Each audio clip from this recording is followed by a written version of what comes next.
Well, all right, we are starting the recording. So, Barbara, would you like to call the meeting to order? I would call the meeting to order. Of the Darien Board of Ethics? That's correct. It's supposed to be earlier than it is. It's 4:42 right now, according to the clock on the wall. Call this meeting to order. There are 4 people present. It's a committee of 5 members, is that correct? Yes. And our job tonight is to elect a chairman, a vice chairman, and a clerk. As your oldest surviving member and with the least facility with the electronics, I respectfully decline from any of the 3 offices and would like to recommend as a chairman for this committee that we elect David Bain. I'll second that. Second. Knows how to work it, and he will Yep. work it out. Yep. Okay. Well, thank you, Barbara. I'll happily serve if elected. Okay, we can do it by acclaim, or we can vote one at a time. What would you all choose? Are there any other Acclamation nominations for chairman?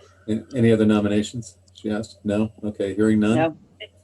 Hearing none, then we declare we have a winner. All right. Well, thank you, David Barbara. Yay! Yay. Lucky me. All right. Now, I will continue just for another minute and Sure. say that for vice chairman, I would like to nominate Jim Cameron. This is a person with a lot of experience in town government, and has depth and breadth of experience with town government, and would make. Are you saying I'm broad? Yes. Okay. Are there any other nominations for vice chair? No, and I'll second Jim's nomination. Okay. All right. So let's have a vote. We can vote by acclaim, or we can just vote. All in favor? Aye. Aye. Opposed? Okay. Thank you. Now I'm going to turn the meeting over to David Payne. Okay. To run the last piece. Thank you, Barbara. Yeah, we do have one last position, and that is for the clerk of the committee or the board. And I would like to nominate Mia Handler. I'll second that. Not a very exciting position. I'm not going to lie. What Very does this role important. what does this role entail? Taking minutes. That's about it. And reporting. Right. So, right, it'd be taking minutes of a meeting, recording who's present. And most of our meetings are, because they're confidential, are held in executive session, so there wouldn't really be a report on that. So it's really just recording the meeting occurred, who attended, and its adjournment. I can take this on. I will do it in the short term until we have our 5th member, and then I will be glad to. It doesn't have to be right away, but I will accept the nomination, knowing that this is not for longevity. Thank you, Mia. Right. And may I have a second? Second. All right, great. All in favor? Any other nominations for clerk? Hearing none. All right. All in favor of Mia Handler being the clerk of the Board of Ethics? Aye. Aye. Aye. All right, that's unanimous. Great. Well, thank you, everybody. Although this, I thought we'd take a moment or two to talk about the Board of Ethics, its role and its responsibilities, since they were kind of a misunderstood board, I think, in town. So with your permission, I thought I'd share my screen. I sent everybody a copy of the Code of Ethics earlier today, and I thought we could just kind of run through that and kind of talk about what the Board of Ethics does and what the Code of Ethics does. So the Board of Ethics is essentially here to function and as the administrator of the town Code of Ethics. It's not a place to air grievances, personal grudges, or settle scores. So as a result, many of the complaints we see that have come to us in years past have really not met the jurisdiction of the Board of Ethics. They don't really come within the 4 corners of the Code of Ethics. So I think it's worth just running through the Code of Ethics today to take a look at what it covers and what it doesn't cover. The first thing to understand is the definitional section defines employees, office holders, and indirect interests, and it defines them all very broadly. so that the code of ethics not only covers the RTM, but covers all town employees and all town officials appointed and elected. So I think that's important to understand. Our jurisdiction's much broader than just the body from which we all come. So the next section is the intent section, which basically sets forth that it's the intent of the code of ethics to assure that the affairs, decisions, and actions of the town shall always be conducted at high ethical standards without favoritism or conflicts of interest, all in the fulfillment of the oaths of office taken. Now that sounds very broad, but when you read into the code, what it's really concerned with and what we're most concerned with are conflicts of interest. The next section relates to confidential information, and I'm sure, Jim, you may have a comment on this. It basically states that no office holder or employee shall unnecessarily disclose information concerning the affairs of the town, nor use that information to advance their own personal, financial, or other private interests of themselves or others. Now, that first section would seem to conflict with the Freedom of Information Act in Connecticut and the right and duty of town officials to conduct business in an open and transparent way. So I think the way the Board of Ethics has handled this in the past is that confidential information or town information is only confidential to the extent it doesn't need to be disclosed via FOIA. So a personnel issue, contract negotiations, that sort of thing, non-public town information. And yeah, these are the sort of things that I think are discussed in executive session by boards. So if the Board of Selectmen is dealing with a personnel issue or land acquisition, any of those sort of things should remain confidential as they would be in an executive session. Precisely. And this provision essentially imposes an affirmative duty on town officials not to use that confidential information for their own personal gain.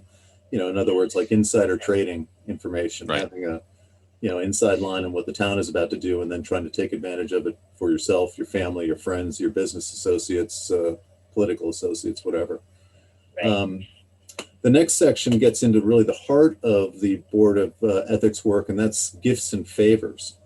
And essentially it prohibits the use of town office or employment for any sort of personal gain or advantage in a way that's not available to other town residents or to all town residents. So a town office holder or employee can't accept favors or gifts or anything of substantive value from any person who has an interest or business interest with the town. They can't use their position to accept or obtain preferential treatment, and they can't grant preferential treatment to any person or business entity that isn't available to all residents in the town. Finally, it also deals with the use of town property and vehicles, that they can't be used for personal use other than in a way that every resident could use town property or town facilities. So again, it's getting at, not using your town office or employment for your own personal gain. The next section is 2-305, conflicts of interest relating to business with the town. And again, it essentially says that no office holder or employee having a substantial financial interest, direct or indirect, shall engage in any transaction with the town or use their office to exert influence on a vote in such transaction. So it basically requires office holders and employees to recuse themselves if something comes before their board or commission that involves their own personal interest. Now, for example, that would be a P&Z member or a ZBA member couldn't participate in an application which involved property in which they had an interest.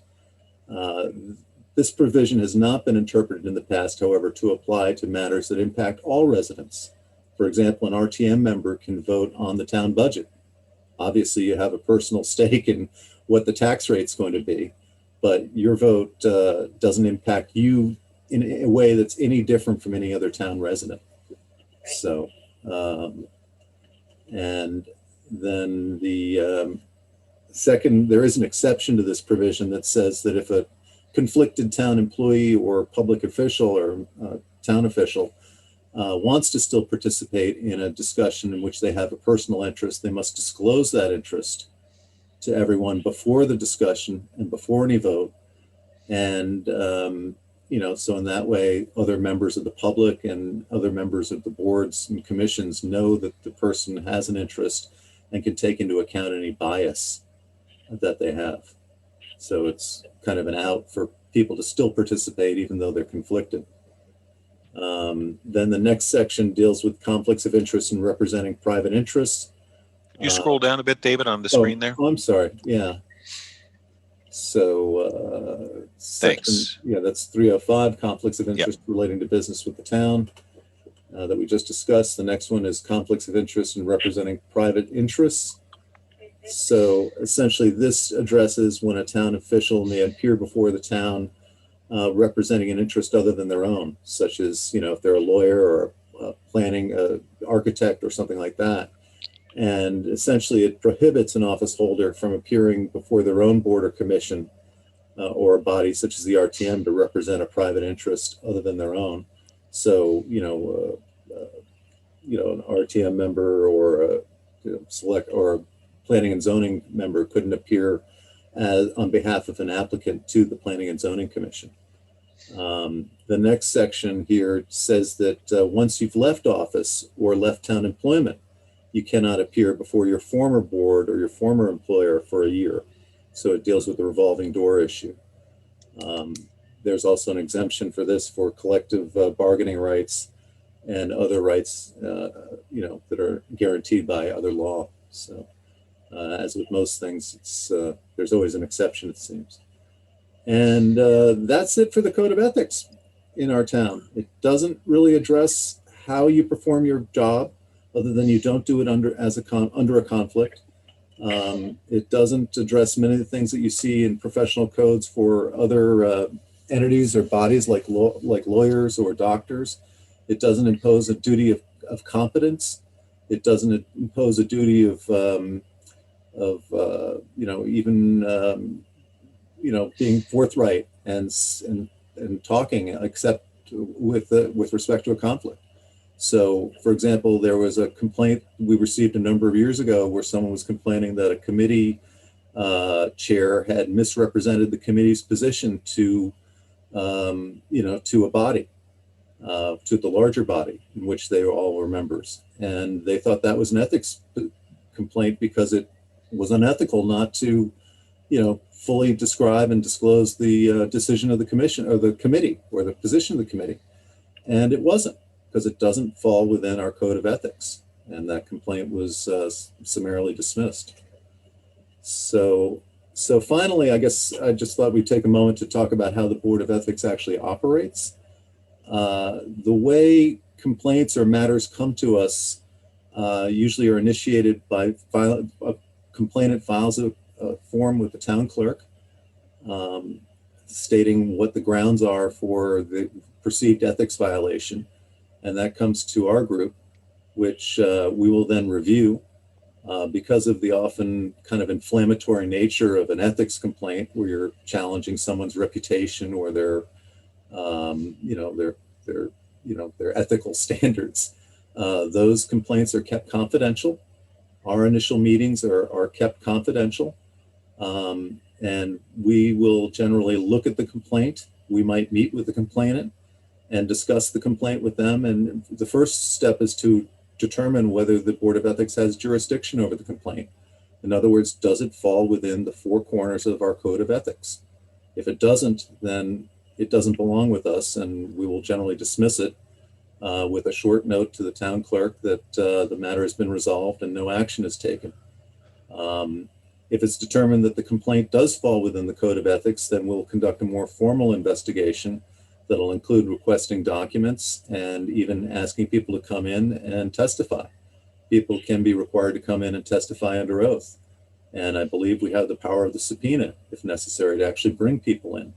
Yes. Yes, Barbara? Just to add a note, at the time when we're trying to determine whether a complaint falls within our purview or not, we often talk to our town attorney. Yes. To get his take on it as well. Yes. And often he will tell us which one of us on this Board of Ethics may or may not be in a conflict of interest. or need to recruit ourselves for some reason or another, which it guides us liberally, but also very, very fairly. And we feel like we're part of a team. Yes.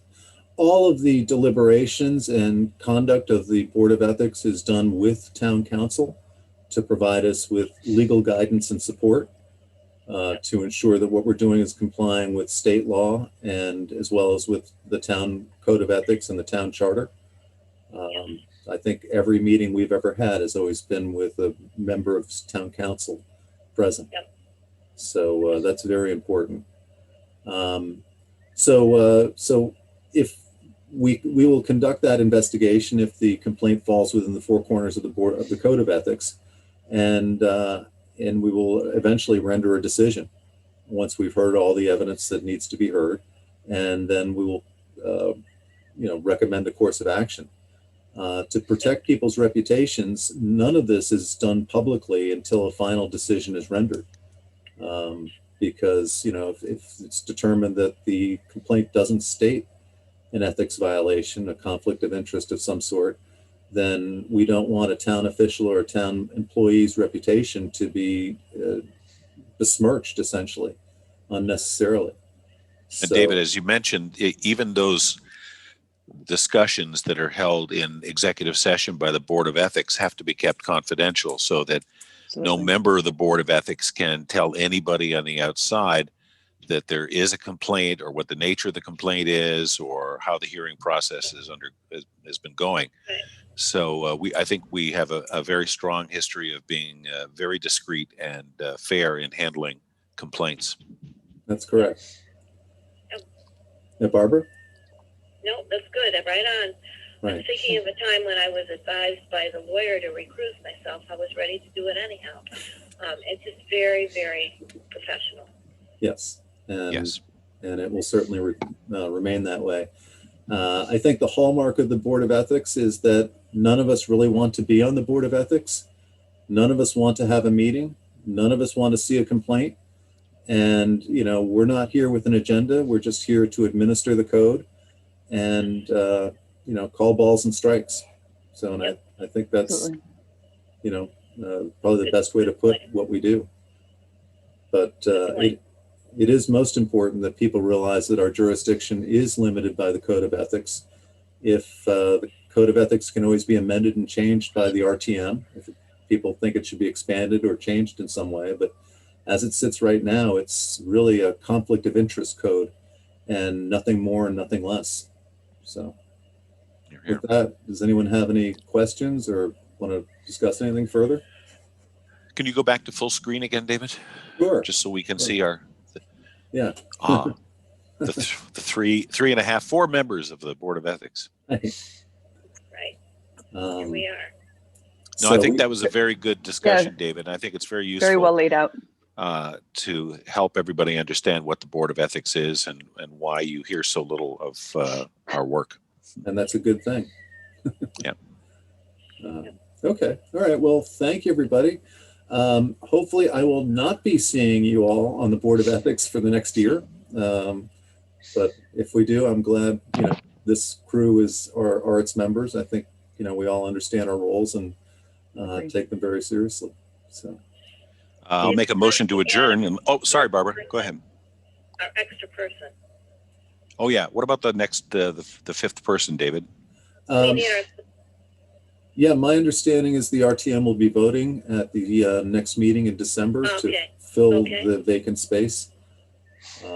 So I'm sure we'll be hearing more. We'll be getting nominations in, or the Rules Committee will set forth some sort of procedure for that to happen. Okay. So, okay, with that, can we have a motion to adjourn? I so move. Yep. Second. So move. Thank you, Jim. Thank you, Mia. All in favor, say aye. Aye. All right, I'll turn off the recording, and thank you very much. Enjoy the rest of your weekends.